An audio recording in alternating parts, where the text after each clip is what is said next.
refuse de remettre à demain ce que tu peux faire aujourd'hui.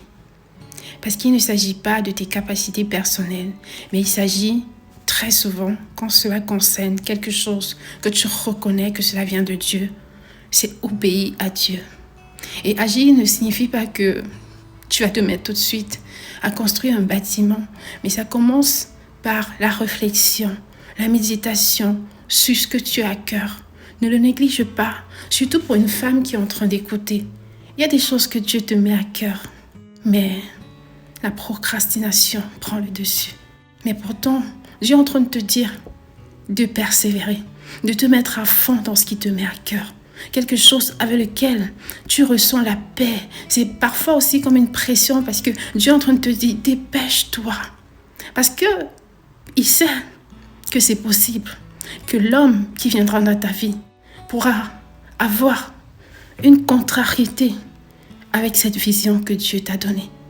Et ça dit que cet homme de destinée sera-t-il contre cette vision? Non, ça ne veut pas dire que ce n'est pas lui l'homme de ta destinée, parce que Dieu ne se trompe jamais. Si tu es vraiment quelqu'un qui est attaché au Seigneur, il saura te conduire si tu es sensible à sa voix.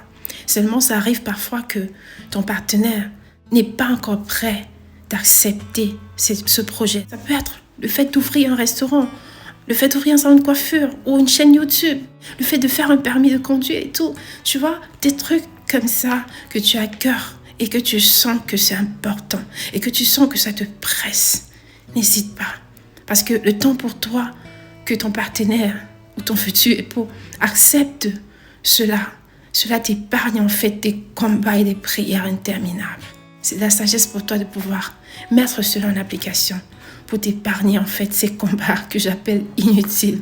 Oui, nous aurons des combats à mener, mais on peut s'en épargner de certains combats inutiles par la sagesse que Dieu nous transmet.